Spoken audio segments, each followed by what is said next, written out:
നമ്മൾ ഇന്ന് ഏതായാലും ഒരു വചനം പഠിക്കുവാണ്. ഏറ്റവും എളുപ്പമുള്ള വചനവും നല്ല അനോയിൻറ്റിങ് ഉള്ളൊരു വചനമാണ്. എബ്രായർക്ക് എഴുതിയ ലേഖനം 13-ാം അധ്യായം 8-ാമത്തെ വചനം. യേശു ക്രിസ്തു ഇന്നലെയും ഇന്നും എന്നും ഒരേ ആൾ തന്നെ. 38 വർഷക്കാലം ബത്സേദ കുളക്കടവിൽ ഇങ്ങനെ തളർന്നു കടന്നവനെ, തൻ്റെ സ്വപ്നങ്ങളും പ്രതീക്ഷകളെല്ലാം അസ്തമിച്ച് ജീവിക്കാനുള്ള ആഗ്രഹം പോലും നഷ്ടപ്പെട്ട് കിടക്കുന്നവനവൻ. 38 വർഷം എന്ന് പറഞ്ഞൊരു ആയുഷ്കാലം മുഴുവനല്ലേ അവൻ്റെ ജീവിക്കാനുള്ള ആഗ്രഹം പോലും നഷ്ടപ്പെട്ട് കിടക്കുന്നത്. കാരണം അത് ആരുമില്ല, സ്നേഹിക്കാൻ ആരുമില്ല, സഹായിക്കാൻ ആരുമില്ല, തൻ്റെ വേദനകൾ മനസ്സിലാക്കാൻ ആരുമില്ല. അത്രമാത്രം. അതുകൊണ്ടാണല്ലോ അവൻ പറഞ്ഞത്, കർത്താവെ വെള്ളം ഇളകുമ്പോൾ എന്നെ കുളത്തിലേക്ക് ഇറക്കാനൊന്നും സഹായിക്കാൻ പോലും ആരുമില്ല. ശരീരം തളർന്നും മനസ്സും തളർന്ന് കിടന്നവനെ കർത്താവ് തൊട്ടപ്പോൾ അവൻ എഴുന്നേറ്റെങ്കിൽ അതേ കർത്താവാണ് യൽത്താരയിൽ ദിവ്യകാരുണ്യത്തിൽ എഴുന്നള്ളി വരുന്നേ. കാരണം അവൻ ഇന്നലെയും ഇന്നും എന്നും ഒരാൾ തന്നെയാണ്. ഇന്നലകളിൽ അവൻ അത്ഭുതം ചെയ്തെങ്കിൽ, അവൻ്റെ സാന്നിധ്യത്തിൽ അത്ഭുതങ്ങൾ നടന്നെങ്കിൽ, അവനെ തൊട്ടപ്പോൾ സൗഖ്യങ്ങൾ സംഭവിച്ചെങ്കിൽ അത് ഇന്നും സംഭവിക്കുന്നുണ്ട്. ആ വിശ്വാസത്തോടെ നമ്മൾ വിശ്വാസത്തിൽ ഏറ്റെടുത്ത് കഴിഞ്ഞാൽ നമ്മുടെ ശരീരത്തിലും നമ്മുടെ ജീവിതത്തിലും ദൈവം അനുവദിക്കുന്ന അത്ഭുതങ്ങൾ സംഭവിച്ചിരിക്കും. ഒരു സംശയവും വേണ്ട. 1-2 വർഷമൊക്കെ ജോലിയില്ലാതെ കണ്ണുനീരൊഴുക്കി ഈ ആരാധനയിൽ സമർപ്പിച്ച് പ്രാർത്ഥിച്ചപ്പോൾ തമ്പുരാൻ നൽകിയൊരു സന്ദേശമാണ്. ഈ ദിവസം തന്നെ ആ വിഷയത്തിൽ കർത്താവ് ആ സന്ദേശം സ്വീകരിച്ച് പിറ്റേ ദിവസം ജോലി കിട്ടുക.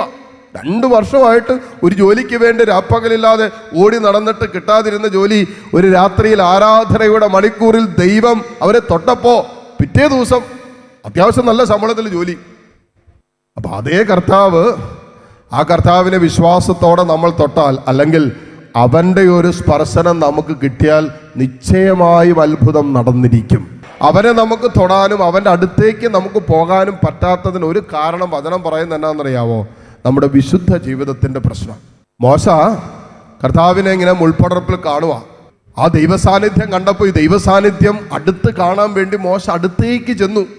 കർത്താവിൻ്റെ ആ സാന്നിധ്യം അടുത്തനുഭവിക്കാനായിട്ട്. നമ്മളാണെങ്കിലും ഒരു ദൈവസാന്നിധ്യം വെളിപ്പെടുന്ന കാണുമ്പോൾ നമുക്കാണ് വലിയ ആനന്ദമാണ്, സന്തോഷമാണ്, നമുക്ക് അനുഭവിക്കാൻ വേണ്ടി. അങ്ങനെ മോശ അടുത്തേക്ക് ചെന്നപ്പോൾ കർത്താവ് പറഞ്ഞു, മോശേ വെയിറ്റ്. എന്ത് ചെയ്യാൻ പറഞ്ഞു? നിന്റെ കാലിലെ ചെരുപ്പഴിച്ചു മാറ്റ്, കാരണം നീ നിൽക്കുന്ന ഇടം പരിശുദ്ധമാണ്. പരിശുദ്ധനായവൻ്റെ അടുത്തേക്ക് വരാൻ പോവാ, പരിശുദ്ധനായവനെ അടുത്തനുഭവിക്കാൻ പോവാ എന്ന് കർത്താവ് പറഞ്ഞു. ചില കാര്യങ്ങൾ ചെയ്യേണ്ടതുണ്ട്, ചിലതൊക്കെ അഴിച്ചു മാറ്റേണ്ടതുണ്ട്.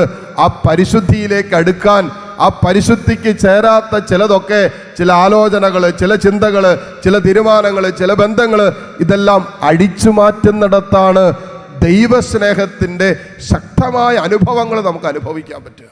മനസ്സിൽ വെറുപ്പ് സൂക്ഷിക്കുന്ന ഒരു ദൈവ പൈതലിന് എങ്ങനെ ദൈവാനുഭവം ഉണ്ടാകും? ക്ഷമിക്കാൻ പറ്റാത്ത ആത്മാവിന് എങ്ങനെ ദൈവാനുഭവം ഉണ്ടാകും? സ്നേഹത്തിൽ നമ്മളെ വേദനിപ്പിച്ചവരെ, മുറിവേൽപ്പിച്ചവരെ സ്നേഹത്തിൽ നിന്നുകൊണ്ട്, അവരെ ദൈവസ്നേഹത്തിൽ നിന്നുകൊണ്ട് അവരെ മനസ്സിലാക്കാനും ചേർത്ത് പിടിക്കാനും അവരോട് ക്ഷമിക്കാനും പൊറുക്കാനും കരുത്തെടുക്കാത്ത ഒരാത്മാവിന് എങ്ങനെ ദൈവാനുഭവം ഉണ്ടാകും? കർത്താവിൻ്റെ സുഖപ്പെടുത്തുന്ന സാന്നിധ്യവും കർത്താവിൻ്റെ കാരുണ്യത്തിൻ്റെ സാന്നിധ്യവും അവൻ്റെ സ്നേഹത്തിൻ്റെയും കരുതലിൻ്റെയും ഒക്കെ സാന്നിധ്യം ഓരോ നിമിഷവും നമ്മൾ അനുഭവിച്ചുകൊണ്ടിരിക്കുക.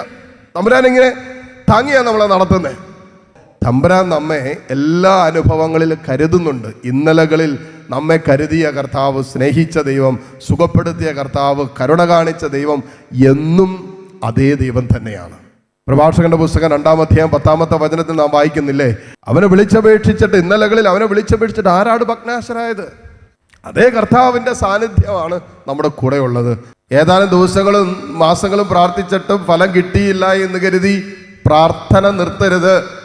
കാരണം പ്രാർത്ഥിച്ചുകൊണ്ടിരിക്കുന്ന മനുഷ്യന് കടന്നുപോകുന്ന സഹനങ്ങളെ അതിജീവിച്ചു പോകാനുള്ള ഒരു ആന്തരിക മനുഷ്യൻ്റെ കരുത്തെങ്കിലും കർത്താവ് തരും. ചിലപ്പോൾ പ്രശ്നം മാറണമെന്നില്ല. നാളെ നമ്മൾ പ്രാർത്ഥിക്കുമ്പോൾ തന്നെ പ്രശ്നം മാറണമെന്നില്ല. നമ്മൾ ചോദിക്കുമ്പോൾ തന്നെ ആ വിഷയത്തിന് ഉത്തരം കിട്ടണമെന്ന് നിർബന്ധമൊന്നുമില്ല.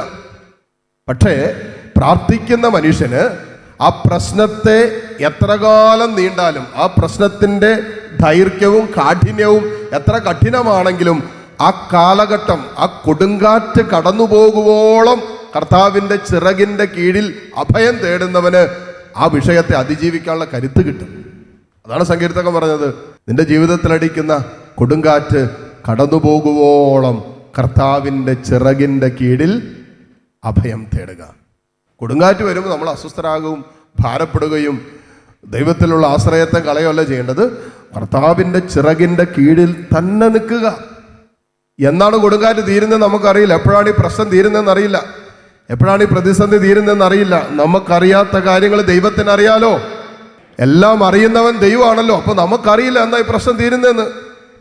എത്ര നാൾ ഞാൻ ഈ കണ്ണുനീര് കുടിക്കണമെന്ന് അറിയില്ല. സങ്കീർത്തനം 13-ാം അധ്യായത്തിൽ പറയും, ദൈവമേ ഞാൻ എത്ര നാൾ വിലപിക്കണം, എത്ര നാൾ കരയണം, എത്ര നാൾ ഞാൻ കണ്ണുനീര് കുടിക്കണം, അറിയില്ല. പക്ഷെ ആ വേദനകൾ സങ്കീർത്തകൻ ദൈവത്തിന്റെ സന്നിധിയിലേക്ക് കൊടുത്തു. ദൈവമേ നിന്റെ ചിറകിന്റെ കീഴിൽ ഈ വിനാശത്തിന്റെ കൊടുങ്കാറ്റ് കടന്നു പോകുവോളം നിന്റെ ചിറകിന്റെ കീഴിൽ ഞാൻ അഭയം തേടുന്നു എന്നാ സങ്കീർത്തകൻ പറഞ്ഞേ. ചില സങ്കടങ്ങളുടെ കൊടുങ്കാറ്റ് കടന്നു പോകുവോളം പ്രാർത്ഥനയിൽ കർത്താവിൻ്റെ ചിറകിൻ്റെ കീഴിൽ നിന്നും നമ്മൾ കുതറി മാറരുത്, ഇറങ്ങിപ്പോകരുത്. പിശാച് ഒരുക്കുന്ന ഏറ്റവും വലിയ കെണിയാണ്. ഇനി എന്തിനാ പ്രാർത്ഥിക്കുന്നതെന്ന് ചോദിക്കും. നമ്മുടെ മനസ്സിലേക്ക് പിശാച് വരുന്ന ഏറ്റവും വലിയ ഇനെന്തിനാ പ്രാർത്ഥിക്കുന്നത്. നമ്മൾ ചോദിച്ചില്ലേ നമ്മുടെ വീട്ടുകാരെങ്കിലും അല്ലേ, കൂടെയുള്ളവരും ചോദിക്കും, നീ ഇത്രയും പ്രാർത്ഥിച്ചില്ല, എന്നിട്ട് അല്ലേ കുറെ നാളായാലും പ്രാർത്ഥിക്കാന്നുണ്ട്, എന്നിട്ട് ഇവിടെ എന്നാ ഉണ്ടായി? ഇത്രയും പ്രാർത്ഥിച്ചിട്ട് കണ്ടില്ലേ, മക്കളെ കണ്ടില്ലേ, അവസ്ഥ കണ്ടില്ലേ, എന്നിട്ട് എന്നാ ചോദിക്കും കേട്ടാ. അപ്പോഴും നമ്മളാണ് പ്രാർത്ഥിക്കുന്നവർ. അതുകൊണ്ട് നമ്മൾ നിയന്ത്രണം വിട്ടൊന്നും പറയാൻ പോയേക്കരുത്. പ്രാർത്ഥനയുടെ ഒരു ആന്തരിക ആത്മീയ മനുഷ്യന്റെ കരുത്ത് നമുക്കുണ്ടാകണം. നമ്മൾ വിചാരിക്കുന്നത് പോലെ നമ്മൾ ഒറ്റയ്ക്കാക്കിയിട്ട് പോകുന്നവനല്ല നമ്മുടെ ദൈവം. നമുക്ക് വേദനകൾ തരില്ല എന്നല്ല ഈ പറയുന്നത്. നമുക്ക് സഹനങ്ങളോ സങ്കടങ്ങളോ ഒന്നും തരില്ല എന്നല്ല പറയുന്നത്. പ്രലോഭനങ്ങൾ അനുവദിക്കുന്നില്ല എന്നല്ല പറയുന്നത്. നമുക്ക് ദുഃഖങ്ങളും കണ്ണുനീരിൻ്റെ അനുഭവങ്ങളൊന്നും തരില്ല എന്നല്ല പറഞ്ഞത്. യെശയ്യാ പ്രവാചകനോട് പറഞ്ഞില്ലേ, നിനക്കവൻ കഷ്ടതയുടെ അപ്പവും ക്ലേശത്തിൻ്റെ ജലവും തന്നാലും നിന്റെ ഗുരു നിന്നിൽ നിന്നും മറഞ്ഞിരിക്കുന്നില്ല, അവൻ്റെ നയനങ്ങൾ നീ കാണൂന്നാ പറഞ്ഞേ. അങ്ങനെ ഒരു കർത്താവ് നമ്മുടെ കൂടെയുണ്ട്. അതുകൊണ്ട് ഇന്നലകളിൽ പ്രവർത്തിച്ച് അത്ഭുതം ചെയ്ത കർത്താവ് ഇന്ന് അത്ഭുതം ചെയ്യാൻ കഴിവുള്ളവനാണ്. ഏത് വിഷയത്തിലാണോ ദൈവം ഇറങ്ങി പ്രവർത്തിക്കണമെന്ന് മക്കളെ നിങ്ങൾ ആഗ്രഹിക്കുന്നത്, ആ വിഷയത്തെ ദൈവസന്നിധിയിലേക്ക് ഉയർത്തി ജെറുസലേം വീഥികളിലൂടെ നടന്നു നീങ്ങിയപ്പോൾ അവൻ തൊട്ടവരും അവനെ തൊട്ടവരൊക്കെ അത്ഭുതങ്ങൾ കണ്ടെങ്കിൽ, കർത്താവേ നിന്റെ സാന്നിധ്യത്തിലാണ് ഞങ്ങൾ, നിന്റെ തിരുശരീര രക്തങ്ങൾ സ്വീകരിച്ചവരാണ് ഞങ്ങൾ. കർത്താവേ ഞങ്ങളുടെ ശരീരത്തിലും ഞങ്ങളുടെ മനസ്സിലും ഞങ്ങളുടെ ആത്മാവിലും ഞങ്ങളുടെ ജീവിതത്തിലും ഞങ്ങളുടെ കുടുംബങ്ങളിലും ഞങ്ങളുടെ ജീവിതത്തിൻ്റെ സകല സാധ്യതകളിലും അത്ഭുതങ്ങൾ സംഭവിക്കട്ടെ.